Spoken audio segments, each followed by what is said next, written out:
여러분 안녕하십니까? 신성렬 목사의 간단한 설명과 함께 성경 읽기. 오늘 민수기 19장 말씀부터 시작하도록 하겠습니다. 이제 제가 민수기 19장 말씀을 읽도록 하겠습니다. 여호와께서 모세와 아론에게 말씀하여 이르시되 여호와께서 명령하시는 법의 율례를 이제 이르노니 이스라엘 자손에게 일러서 온전하여 흠이 없고 아직 멍에 매지 아니한 붉은 암송아지를 네개로 끌어오게 하고 너는 그것을 제사장 엘르아살에게 줄 것이요 그는 그것을 진영 밖으로 끌어내어서 자기 목전에서 잡게 할 것이며 제사장 엘르아살은 손가락에 그 피를 찢고 그 피를 회막 앞을 향하여 7번 뿌리고 그 암소를 자기 목전에서 불사르게 하되 그 가죽과 고기와 피와 똥을 불사르게 하고 동시에 제사장은 백향목과 우슬초와 홍색 실을 가져다가 암송아지를 사르는 불 가운데 던질 것이며 제사장은 자기의 옷을 빨고 물로 몸을 씻은 후에 진영에 들어갈 것이라. 그는 저녁까지 부정하리라. 송아지를 불사른 자도 자기의 옷을 물로 빨고 물로 그 몸을 씻을 것이라. 그도 저녁까지 부정하리라. 이에 정결한 자가 암송아지의 죄를 거두어 진영 밖 정한 곳에 둘지니 이것은 이스라엘 자손 회중을 위하여 간직하였다가 부정을 씻는 물을 위해 간직할지니 그것은 속죄제니라. 암송아지의 절을 거둔 자도 자기의 옷을 빨 것이며 저녁까지 부정하리라. 이는 이스라엘 자손과 그 중에 거류하는 외인에게 영원한 율례니라. 사람의 시체를 만진 자는 이래 동안 부정하리니 그는 셋째 날과 일곱째 날에 잿물로 자신을 정결하게 할 것이라. 그리하면 정하려니와 셋째 날과 일곱째 날에 자신을 정결하게 하지 아니하면 그냥 부정하니 누구든지 죽은 사람의 시체를 만지고 자신을 정결하게 하지 아니하는 자는 여호와의 성막을 더럽힘이라. 그가 이스라엘에서 끊어질 것은 정결하게 하는 물을 그에게 뿌리지 아니하므로 깨끗하게 되지 못하고 그 부정함이 그대로 있음이니라. 장막에서 사람이 죽을 때의 법은 이러하니 누구든지 그 장막에 들어가는 자와 그 장막에 있는 자가 이래 동안 부정할 것이며 뚜껑을 열어놓고 덮지 아니한 그릇은 모두 부정하니라. 누구든지 들에서 칼에 죽은 자나 시체나 사람의 뼈나 무덤을 만졌으면 이래 동안 부정하리니 그 부정한 자를 위하여 죄를 깨끗하게 하려고 불사른 재를 가져다가 흐르는 물과 함께 그릇에 담고 정결한 자가 우슬초를 가져다가 그 물을 찍어 장막과 그 모든 기구와 거기 있는 사람들에게 뿌리고 또 뼈나 죽임을 당한 자나 시체나 무덤을 만진 자에게 뿌리되 그 정결한 자가 셋째 날과 일곱째 날에 그 부정한 자에게 뿌려서 일곱째 날에 그를 정결하게 할 것이며 그는 자기 옷을 빨고 물로 몸을 씻을 것이라. 저녁이면 정결하리라. 사람이 부정하고도 자신을 정결하게 하지 아니하면 여호와의 성소를 더럽힘이니 그러므로 회중 가운데서 끊어질 것이니라. 그는 정결하게 하는 물로 뿌림을 받지 아니하였은즉 부정하니라. 이는 그들의 영구한 율례니라. 정결하게 하는 물을 뿌린 자는 자기의 옷을 빨 것이며 정결하게 하는 물을 만지는 자는 저녁까지 부정할 것이며 부정한 자가 만진 것은 무엇이든지 부정할 것이며 그것을 만지는 자도 저녁까지 부정하리라. 네, 민수기 19장 말씀 이제 한번 살펴보도록 하겠습니다.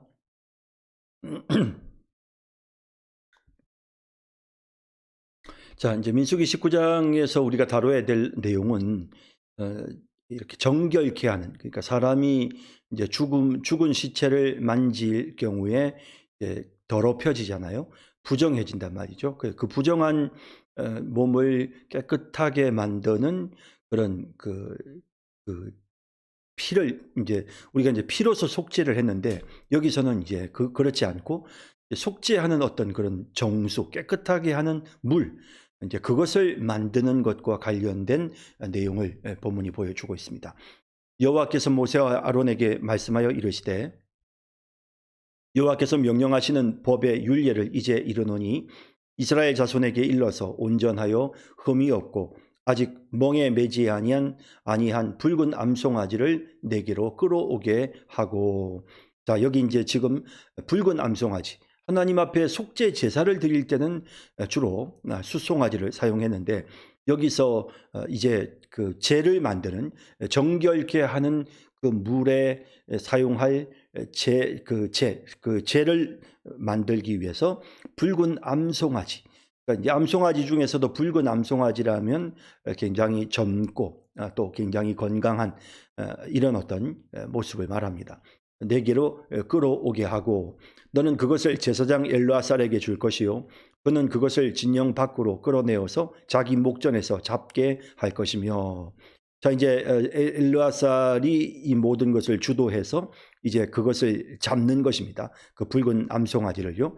제사장 엘르아살은 손가락에 그 피를 찍고 그 피를 회막 앞을 향하여 7번 뿌리고, 자, 이제 송아지를 잡았으니까 그 피를 회막 앞을 향해서 7번을 뿌립니다. 이것을 뭐 제단 안으로 가지고 들어가거나 지성소 안으로 갖고 들어가는 그런 게 아닙니다. 그 암소를 자기 목전에서 불사르게 하되 그 가죽과 고기와 피와 똥을 불사르게 하고, 동시에 제사장은 백향목과 우슬초와 홍색 실을 가져다가 암송아지를 사르는 불 가운데 던질 것이며. 그래서 이 암송아지를 이제 완전히 다 불태우는 겁니다. 불태우면서 거기에 백향목, 생명을 상징하는, 또 우리가 우슬초, 깨끗하게 죄를 씻는 홍색 실, 이것은 어떤 그 피를 상징하는 그런 거겠죠. 그래서 이제 이런 것들을 가져다가 암송아지를 사르는 불 가운데 던질 것이며, 제사장은 자기의 옷을 빨고 물로 몸을 씻은 후에 진영에 들어갈 것이라. 그는 저녁까지 부정하리라. 이렇게 해서 이제 자기 옷을, 이런 것을 태우는 이런 절차에 임한 제사장도 역시 이걸 만드는 과정에서 본인이 부정해지는 겁니다. 그러니까 정결하게 하는 물을 만드는 모든 일에 참여한 사람들은 다 부정해지는 거예요. 그러니까 자신이 죄를 부정하여 짐으로써 정결케 하는 물을 만들 수가 있었던 것입니다. 송아지를 불사른 자도 자기의 옷을 물로 빨고 물로 그 몸을 씻을 것이라. 그도 저녁까지 부정하리라. 마찬가지죠. 또 이에 정결한 자가 암송아지의 죄를 거두어 진영 밖 정한 곳에 둘지니 이것은 이스라엘 자손 회중을 위하여 간직하였다가. 자, 이제 죄를, 암송아지를 불태운 그 암송아지의 죄를 거두어서 그걸 가지고 이제 간직하여 두었다가 부정을 씻는 물을 위해 간직할지니 그것은 속죄제니라. 그러니까 부정한 것을 정결하게 씻는 그런 어떤 속죄의 물, 깨끗한 물, 그것이 바로 여기 이 붉은 암송아지의 재를 사용해서 만드는 것입니다. 이런 것을 왜 꼭 만들어야만 했을까요? 암송아지의 죄를 거둔 자도 자기 옷을 빨 것이며 저녁까지 부정하리라. 이는 이스라엘 자손과 그 중에 거류하는 외인에게 영원한 율례니라. 그러니까 모든 암송아지의 죄를 만드는 과정, 그러니까 정결케 하는 물을 만드는 과정에서 참여된 모든 사람들이 다 부정해지는 것입니다. 자기 자신이 죄를 당함으로써, 부정함으로써, 부정해짐으로써 정결케 하는 생명수를 얻게 되는 이런 과정들을 보여주는 것입니다. 사람의 시체를 만진 자는 이래 동안 부정하리니. 자, 이제 이 정결케 하는 물이 왜 필요한지에 관한 이유가 여기 나오죠. 그것은 바로 시체를 만진 경우입니다. 자, 이제 우리가 가데스 바네아에서 이스라엘 백성들이 정탐꾼을 보내고 난 다음에 하나님께서 이스라엘 백성들을 향하여 이제 장정들 모두가 다 광야에서 40년 동안 머물면서 그들이 다 죽게 될 것이다 라고 말씀하셨죠. 그러면 200만 명이나 되는 이 이스라엘 백성들, 그 장정들이 광야에서 다 죽게 된다고 한다면 40년이라고 하는 기간이 있긴 하지만 적어도 하루에 거의 100명 가까운 사람들이 죽어나가게 되는 겁니다. 그러니까 그런 일들이 이제 일어나야 되는데, 그런 일들이 일어나도록 이제 일들이 진행이 되어져야 되는데, 그렇다면 그 많은 사람들이 죽게 되어졌을 때 그 사람들의 시체를 처리하는 것 굉장히 중요한 문제죠. 그리고 이제 이 죽음이라고 하는 것이 전적인 죄의 결과로 찾아오게 되는 것이죠. 물론 뭐 이들이 믿음이 없이 가데스 바네아에서 하나님의 약속을 믿지 못한 뭐 그것도 이유이지만, 성경이 기본적으로 죽음에 대해서 그것이 죄로 인한 것임을 분명히 벌써 우리가 창세기에서부터 그런 사실을 보아왔단 말이죠. 그렇기 때문에 이제 죄의 결과로 말미암아 죽음이 찾아온 것이므로, 죽음은 사람을 더럽히는 것입니다. 그래서 부정한 것이죠. 그래서 죽음을 만지면 그 사람은 반드시 부정하게 되는 것입니다. 그는 셋째 날과 일곱째 날의 제물로 자신을 정결하게 할 것이라. 여기 이제 나오는 이 제물, 거룩하게 만드는 물입니다. 이 재를 탄, 붉은 암송아지의 재를 탄 바로 그 정결케 하는 잿물 가지고 셋째 날과 일곱째 날 두 번에 걸쳐서 그에게 그것을 뿌리는 것입니다. 그리하면 정결하려니와, 셋째 날과 일곱째 날에 자신을 정결하게 하지 아니하면 그냥 부정하니. 누구든지 죽은 자의 사람의 시체를 만지고 자신을 정결하게 하지 아니하는 자는 여호와의 성막을 더럽힙니다. 그가 이스라엘에서 끊어질 것은 정결하게 하는 물을 그에게 뿌리지 아니하므로 깨끗하게 되지 못하고 그 부정함이 그대로 있음이니라. 그래서 시체를 만졌을 경우에 물론 뭐 어떤 여러 가지 위생상의 문제도 있지만, 앞서 말씀드린 것처럼 그 죽음이라는 것 자체가 죄의 결과이고 그로 인하여 부정하여진 것이죠. 그러므로 죽음을 만진다, 시체를 만지는 것도 역시 또한 부정하게 되어지는 것이기 때문에, 그래서 반드시 그 부정한 부분에 대해서 이 정결케 하는 잿물을 가지고 깨끗하게 씻어서 정결하게 해야 됩니다. 그것도 두 번, 그래서 3일, 그 다음에 7일째 두 번에 걸쳐서 피를 뿌려서 그 잿물을 뿌려서 정결하게 하는 것입니다.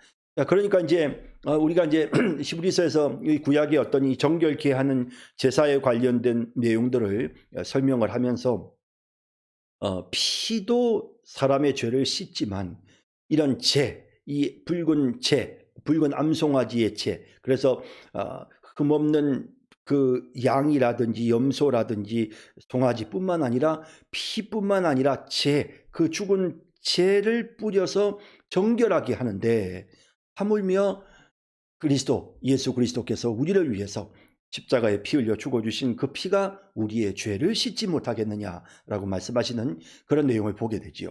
그러니까 결국 이런 모든 정결케 하는, 피를 뿌려서 정결케 하건 죄를 물에 타서 그 물을 뿌려서 정결케 하던 이 모든 것들은 결국 우리의 죄를 속해 주실 예수 그리스도의 십자가의 죽으심을 예표하는 그런 상징적인 것으로 이해할 수가 있습니다.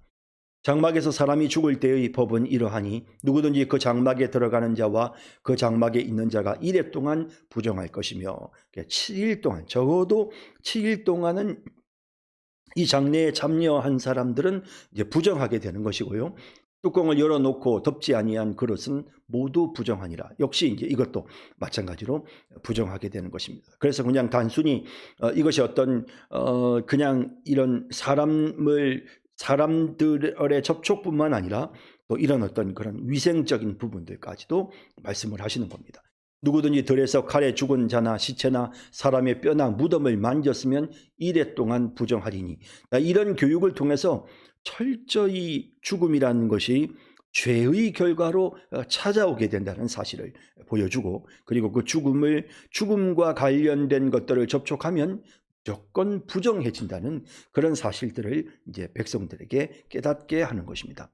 그 부정한 자를 위하여 죄를 깨끗하게 하려고 불사른 재를 가져다가 흐르는 물과 함께 그릇에 담고, 정결한 자가 우슬초를 가져다가 그 물을 찍어 장막과 그 모든 기구와 거기 있는 사람들에게 뿌리고, 또 뼈나 죽임을 당한 자나 시체나 무덤을 만진 자에게 뿌리되, 그 정결한 자가 셋째 날과 일곱째 날에 그 부정한 자에게 뿌려서 일곱째 날에 그를 정결하게 할 것이며, 그는 자기 옷을 빨고 물로 몸을 씻을 것이라. 저녁이면 정결하리라. 이렇게 해서 이제 정결하게 되어지는 것이죠. 사람이 부정하고도 자신을 정결하게 하지 아니하면 여호와의 성소를 더럽힘이니, 그러므로 회중 가운데에서 끊어질 것이니라. 그는 정결하게 하는 물로 뿌림을 받지 아니하였은즉 부정하니라. 예, 그래서 이렇게 반드시 잿물로 뿌려서 정결하게 하도록 하나님이 명령하셨습니다. 이는 그들의 영구한 율례니라. 정결하게 하는 물을 뿌린 자는 자기의 옷을 빨 것이며 정결하게 하는 물을 만지는 자는 저녁까지 부정할 것이며, 그러니까 정결한 물을 만들고 그것을 뿌리고 그것을 관리하는 모든 사람들이 다 부정해지는 것입니다. 그래서 자신이 부정하여짐으로써 정결케 하는 잿물이 만들어지는 것이죠. 그래서 하여튼 이 모든, 지금 우리가 구약에서 보여지는 이 모든 이 씻음과 관련된, 또 죄를 속죄하는 것과 관련된 이 모든 예식들은 하나같이 예수님이 우리의 죄를 대신해서 십자가에 피 흘려 죽으심으로 우리의 죄를 깨끗하게 씻어 주실, 우리를 거룩하게 하여 주실 것임을 예표하는, 보여주는 그러한 사건으로, 그러한 내용으로, 상징으로 우리가 이해할 수 있겠습니다.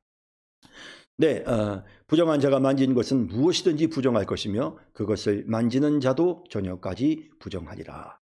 자, 이제 20장, 19장을 봤고요. 이제 20장으로 넘어가도록 하겠습니다. 네, 이제 제가 20장 말씀을 읽도록 하겠습니다. 20장입니다. 첫째 달에 이스라엘 자손 곧 온 회중이 신광야에 이르러 백성이 가데스에 이르더니 미리암이 거기서 죽음에 거기에 장사되니라. 회중이 물이 없으므로 모세와 아론에게로 모여드니라. 백성이 모세와 다투어 말하여 이르되 우리 형제들이 여호와 앞에서 죽을 때에 우리도 죽었더라면 좋았을 뻔하였도다. 너희가 어찌하여 여호와의 회중을 이 광야로 인도하여 우리와 우리 짐승이 다 여기서 죽게 하느냐. 너희가 어찌하여 우리를 애굽에서 나오게 하여 이 나쁜 곳으로 인도하였느냐.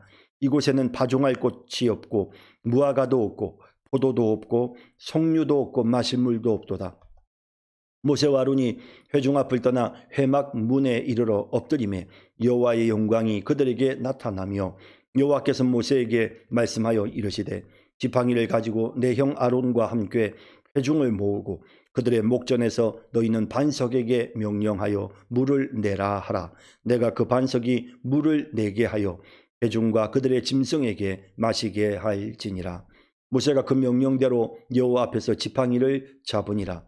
모세와 아론이 회중을 그 반석 앞에 모으고 모세가 그들에게 이르되 반역한 너희여 들으라. 우리가 너희를 위하여 이 반석에서 물을 내게 하고 모세가 그의 손을 들어 그의 지팡이로 반석을 2번 치니 물이 많이 솟아나오므로 회중과 그들의 짐승이 마시니라.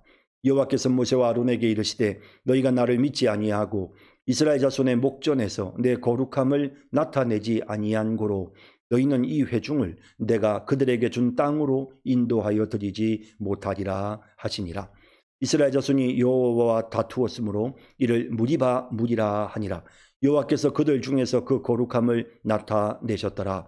모세가 가데스에서 에돔 왕에게 사신을 보내며 이르되 당신의 형제 이스라엘의 말에 우리가 당한 모든 고난을 당신도 아시거니와 우리 조상들이 애굽으로 내려갔으므로 우리가 애굽에 오래 거주하였더니 애굽인이 우리 조상들과 우리를 학대하였으므로 우리가 여호와께 부르짖었더니 우리 소리를 들으시고 천사를 보내사 우리를 애굽에서 인도하여 내셨나이다. 이제 우리가 당신의 변방 모퉁이 한 성읍 가데스에 있사오니 청하건대 우리에게 당신의 땅을 지나가게 하소서. 우리가 밭으로나 포도원으로 지나가지 아니하고 우물물도 마시지 아니하고 왕의 큰 길로만 지나가고 당신의 지경에서 나가기까지 왼쪽으로나 오른쪽으로나 치우치지 아니하리이다 한다고 하라 하였더니 에돔 왕이 대답하되 넌 우리 가운데로 지나가지 못하리라.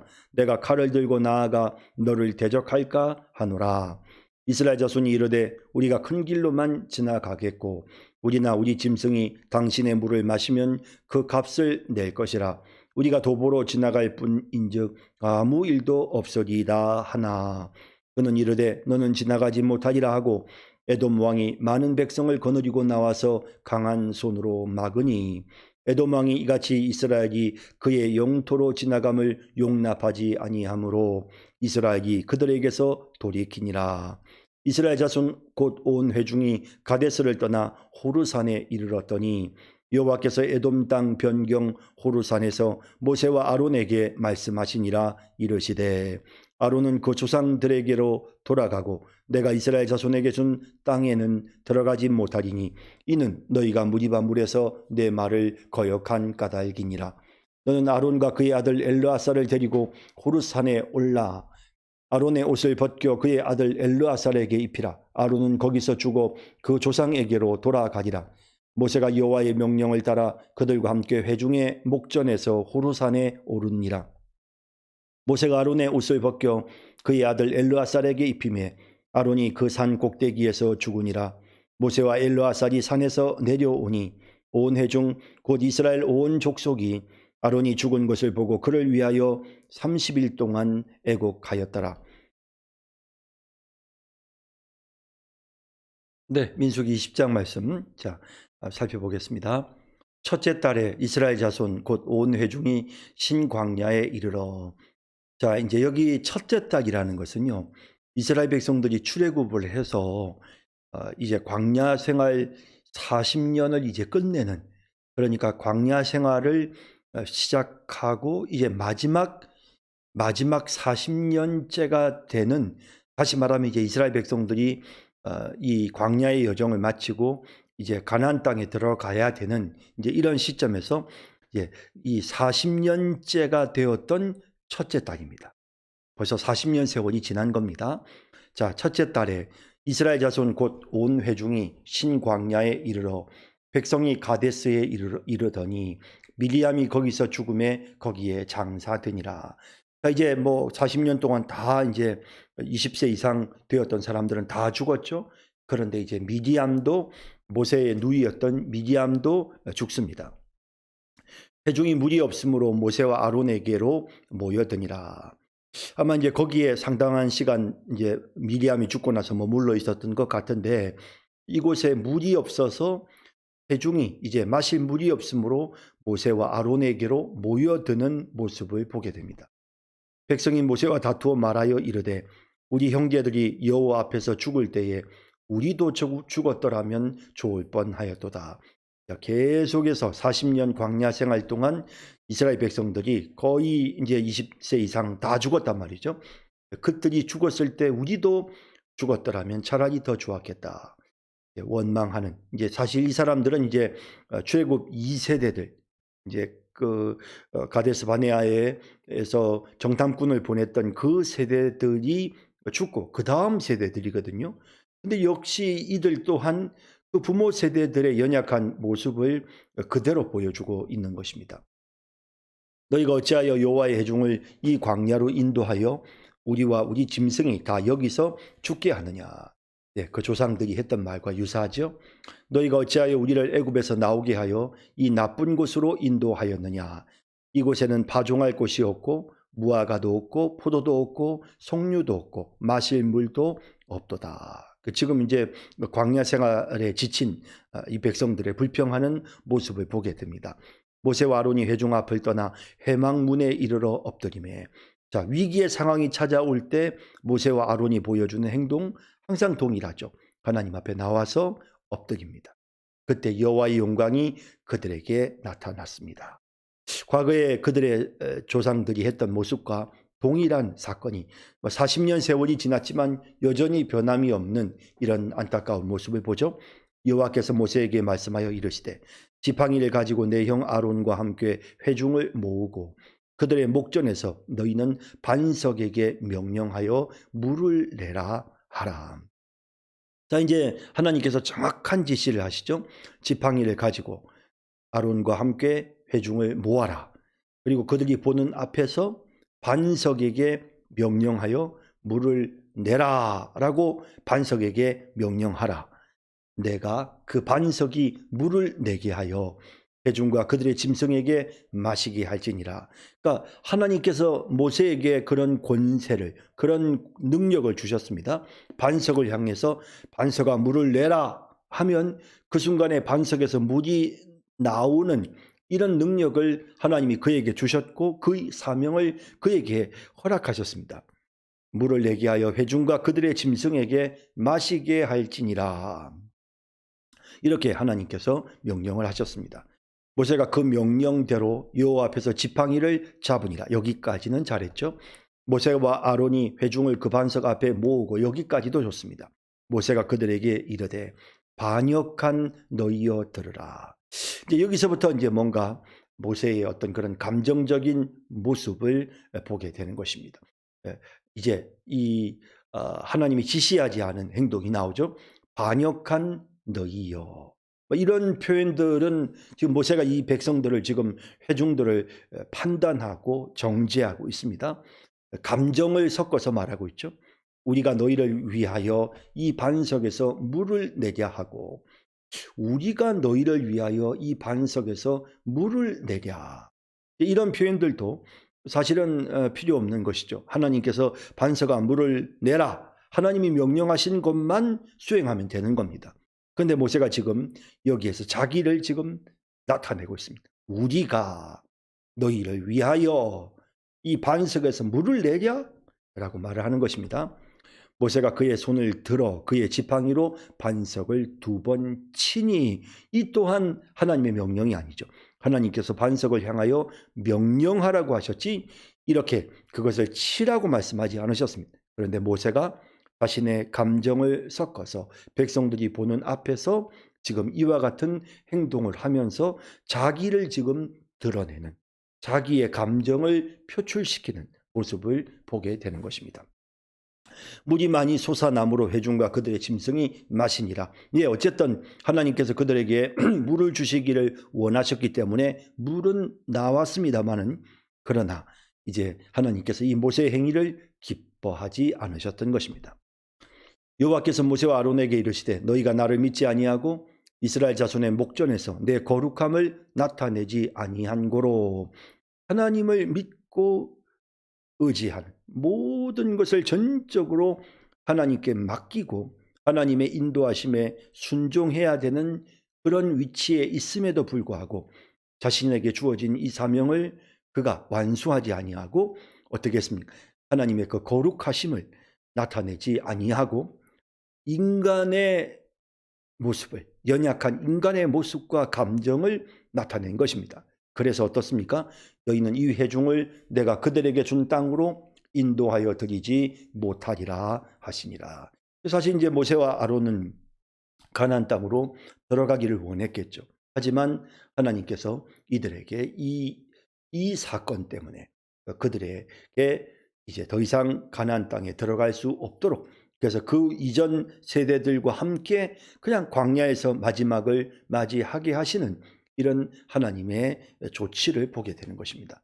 참 이제 이 사건은 굉장한 교훈을 우리에게 주는데요. 나중에 또 신명기에서도 다시 한번 살펴보겠지만 모세가 그토록 가나안 땅에 들어가기를 희망하지만 하나님께서 허락하지 않으십니다. 바로 이 사건 때문에 결정적으로 바로 그가 이제 마지막으로 40년 차가 되는 그래서 이제 모든 광야 40년 여정을 마치는 이 마지막 순간에 모세의 결정적인 실수 하나님의 뜻을 따라 하나님께서 허락하신 하나님이 명령하신 일을 하지 아니하고 자기를 드러내고 자기의 감정을 섞어서 자기의 감정대로 행동하다가 결국에는 이렇게 하나님 앞에 큰 책망을 받고 또 심판을 받는 모습을 보게 되죠. 그만큼 모세에게 주어진 권위가 큰 만큼 또 그가 실수했을 때 그에게 내려지는 하나님의 심판 또한 굉장히 중하다는 것을 우리가 분명하게 느낄 수가 있는 것입니다. 이스라엘 자손이 여호와와 다투었으므로 이를 무리라 하니라. 여호와께서 그들 중에서 그 거룩함을 나타내셨더라. 그래서 이 백성들이 이제 하나님 앞에서 다투었다. 하나님을 향하여 불평하고 원망하는 그죠? 이 무리바라는 말이 그런 뜻이죠. 다투었다. 하나님을 향하여 원망하는 이스라엘 백성들이 사실 르비딤에서도 그런 일이 있었는데요. 그거는 벌써 40년 전 사건이죠. 이제 또다시 동일한 사건을 나타내게 되고 하나님이 그들을 향하여 물을 주시기는 했지만 모세와 아론을 하나님께서 심판하시는 그런 모든 과정들을 통해 자신의 거룩하심을 하나님이 나타내셨던 것입니다. 모세가 가데스에서 에돔 왕에게 사신을 보내며 이르되 당신의 형제 이스라엘의 말에 우리가 당한 모든 고난을 당신도 아시거니와 우리 조상들이 애굽으로 내려갔으므로 우리가 애굽에 오래 거주하였더니 애굽인이 우리 조상들과 우리를 학대하였으므로 우리가 여호와께 부르짖었더니 우리 소리를 들으시고 천사를 보내사 우리를 애굽에서 인도하여 내셨나이다. 이제 우리가 당신의 변방 모퉁이 한 성읍 가데스에 있사오니 어떻습니까? 굉장히 예의를 갖추어서 또 자세하게 또 상세하게 지금 현재의 상황을 설명합니다. 청하건대 우리가 당신의 땅을 지나가게 하소서. 우리가 밭으로나 포도원으로 지나가지 아니하고 우물물도 마시지 아니하고 왕의 큰 길로만 지나가고 당신의 지경에서 나가기까지 왼쪽으로나 오른쪽으로나 치우치지 아니하리이다 한다고 하라 하였더니 자 이제 이렇게 이제 예의를 갖추어서 그렇게 하겠다고 분명히 정말 약속하면서 이렇게 이제 지금 이야기를 하는데요. 에돔 왕이 대답하되 너는 우리 가운데로 지나가지 못하리라. 내가 칼을 들고 나아가 너를 대적할까 하노라. 위협하는 것이죠. 협박하는 것입니다. 뭐 사실 에돔 왕의 입장에서는 굉장히 두려웠겠죠. 이 많은 200만 명이나 되는 이스라엘의 대군대가 이제 에돔 한 가운데를 가로질러 갈 때 그들에게 굉장한 위협이 되었을 것입니다. 하지만 모세가 정말 충분하게 상황을 설명했고 하나님의 이름으로 그들에게 도움을 요청하였음에도 불구하고 에돔이 그렇게 하지 않았던 것입니다. 사실 에돔은 이스라엘의 형제 국가죠. 에서의 후손들이 에돔을 세웠으니까요. 자, 그런 상황임에도 불구하고 이들이 용납하지 않고요. 결국에는 이 결정적인 실수로 인해서 에돔 또한 이스라엘과 적대적인 관계 속에 있게 되고 결국에는 멸망을 당하게 되는 것입니다. 이스라엘 자손이 이르되 우리가 큰 길로만 지나가겠고 우리나 우리 짐승이 당신의 물을 마시면 그 값을 낼 것이라. 우리가 도보로 지나갈 뿐인즉 아무 일도 없으리이다 하나 그는 이르되 너는 지나가지 못하리라 하고 에돔 왕이 많은 백성을 거느리고 나와서 강한 손으로 막으니 에돔 왕이 이같이 이스라엘이 그의 영토로 지나감을 용납하지 아니하므로 이스라엘이 그들에게서 돌이키니라. 결국에는 이제 돌아서게 되었던 것입니다. 이스라엘 자손 곧 온 회중이 가데스를 떠나 호르산에 이르렀더니 여호와께서 에돔 땅 변경 호르산에서 모세와 아론에게 말씀하시니라. 이르시되 아론은 그 조상들에게로 돌아가고 이제 아론이 먼저 죽습니다. 내가 이스라엘 자손에게 준 땅에 들어가지 못하리니 이는 너희가 무리바 물에서 내 말을 거역한 까닭이니라. 너는 아론과 그의 아들 엘르아사를 데리고 호르산에 올라 아론의 옷을 벗겨 그의 아들 엘르아살에게 입히라. 아론은 거기서 죽어 그 조상에게로 돌아가리라. 이렇게 해서 이제 엘르아살 아론의 아들 옷을 벗겨서 이제 그의 아들 엘르아살이 이제 사실 이제 나답과 아비후가 있었지만 그 나답과 아비후가 죽고 엘르아살과 이다말이 아론의 제사장으로서의 역할을 함께 수행했지 않습니까? 근데 아론이 그 대제사장의 역할을 엘르아살 장남에게 물려주게 된 것입니다. 모세가 여호와의 명령을 따라 그들과 함께 회중의 목전에서 호르산에 오르니라. 모세가 아론의 옷을 벗겨 그의 아들 엘르아살에게 입히매 아론이 그 산 꼭대기에서 죽으니라. 모세와 엘르아살이 산에서 내려오니 온 회중 곧 이스라엘 온 족속이 아론이 죽은 것을 보고 그를 위하여 30일 동안 애곡하였더라. 자, 이렇게 해서 이제 모세 아론의 죽음까지 오늘 살펴봤습니다. 자, 여러분, 또 다음 시간 함께 또 뵙도록 하겠습니다. 수고하셨습니다.